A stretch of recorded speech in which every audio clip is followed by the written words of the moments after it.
वरदान देते हैं तो मुझे यह वरदान दीजिए कि जब तक यह पृथ्वी रहे, जब तक यह चांद और सूरज रहे, जब तक यह संसार जगत रहे, तब तक मेरी गुण और गोरी धर्म और गौरवाने की यह मेरा इतिहास अस्तित्व बना बना।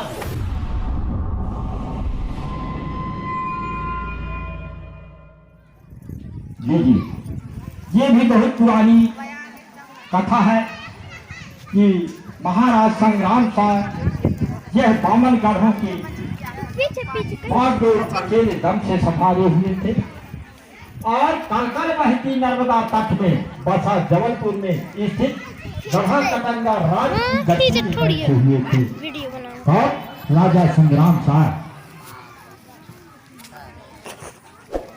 जिसकी ख्याति दूर दूर तक आराम से थी।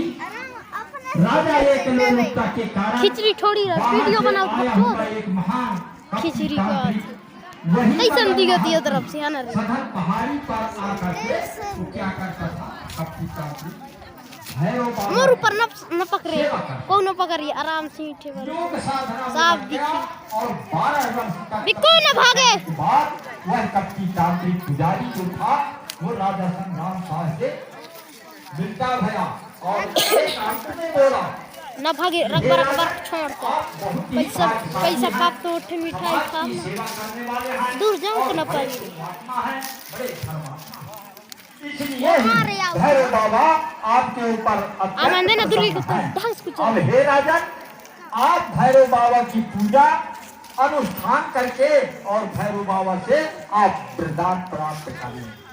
ऐसा कहता है वो कपटी तांत्रिक राजा संग्राम साहब तो भैरव बाबा से वरदान प्राप्त कर लो, परंतु हे राजन इसके लिए आप आधी रात के समय इस पहाड़ में आना, भैरव बाबा के मठ में आधी रात के समय आओ और वह रात किस दिन हो, अमावस की रात हो, अमावस की रात के दिन और अकेले आना होगा।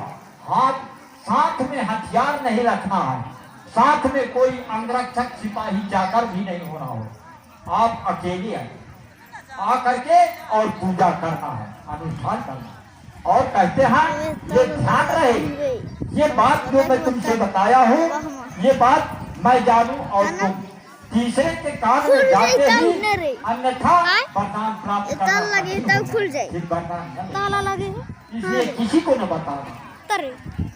इस तरह से कपटी तांत्रिक सुन करके राजा अपने दोनों भाग हैं और चुपचाप बिना किसी लागत भी जाई खुला पे रानी को नहीं देख ऐसे बताए, नगर ना अपने सभासदों को ऐसे नहीं देख ऐसे करके हाथ दूर रस करके हाथ बांध लाई किसी को नहीं बताते हैं और ऐसे तेरी सुन चलो एक ठीक कोई टोर के एक पल्ला के नवाए के ऐठा ऐठा जबरी जबरी अंदर जाए फिर जबरी मेरा घर जबरी का दोनों पल्ला वह भैरव बाबा हाथ घुसे निकल के बाहर से जब जाने लगते हैं तैयार हो जाते हैं तब उसके जो द्वारपाल थे सिपाही अंगरक्षक उन्होंने देखा कि राजा बिना कोई अस्त्र शस्त्र हथियार दिए और बिना सिपाही जाकर अंगरक्षक दिए अकेले राज्य के बाहर जा रहे हैं।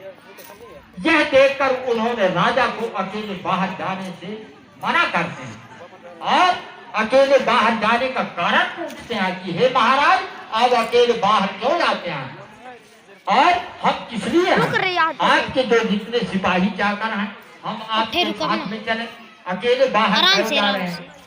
तब राजा ने उन्हें सिर्फ टहलने की बहाना बता करके कहता है। अंगरक्षकों ने कहा हे राजा जहाँ जा रहे हो हमें मालूम है वह स्थान अत्यंत दुर्गम है और रात के समय आप बिना कोई अस्त्र शस्त्र हथियार लिए बिना अंगरक्षक लिए अकेले बाहर जा रहे हो। हे महाराज ऐसी स्थिति में किसी भी प्रकार की आपको घटना हो सकती है। ऐसे अंगरक्षकों ने कहते हैं तो अंगरक्षकों के कहने पर राजा बहुत सोच में पड़ जाता है। तभी बड़ा देव की कृपा से राजा के हृदय में यह प्रेरणा जागृत हुआ और उसके मन में अंगरक्षों की बात जो है जम जाता है कि देखो मेरे सिपाही और ठीक कह रहे हैं। पुजारी की चाल भी राजा के हृदय में समझ में आता गया। वो साथ में क्या करते हैं महाराज संग्राम साहब, एक तलवार छुपा करके और भैरव बाबा की वो स्थान पर पहुंचते हैं। तलवार छिपा करके और वह भैरव बाबा के स्थान पर जाते हैं और स्थान पर जब पहुंचते हैं तो चारों ओर घूम घूम करके देखने लगते हैं कि आखिर यहाँ हो क्या रहा।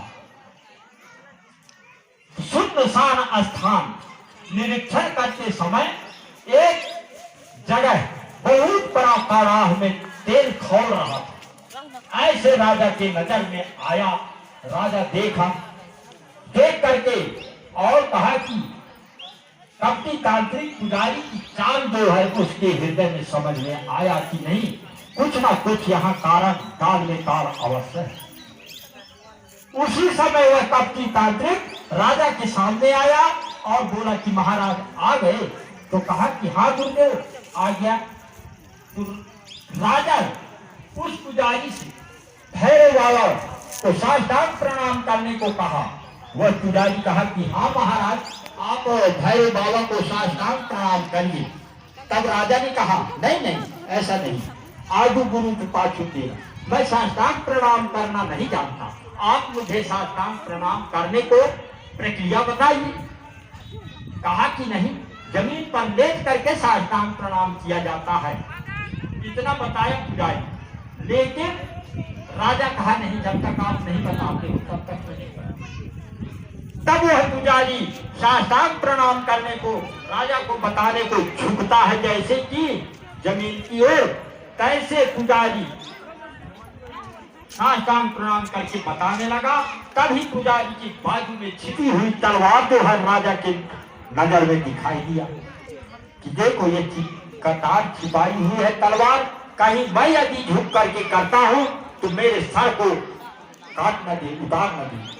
राजा ने उसी वक्त अपनी तलवार निकाल करके उस धूर्त कपटी तांत्रिक पुजारी के घर से सर को उड़ा देता है अपने तलवार से। वह सर कटते ही अपने आप भैरव बाबा के चरणों में जाकर के गिर जाता है और खून के फव्वारों से भैरव बाबा लाल हो जाता है और राजा के सामने साक्षात भैरव बाबा प्रकट हो जाता है और प्रकट होकर के खड़े हो जाता है और राजा से कहता है कि हे राजन वरदान मांगो, हे राजन वरदान मांगो।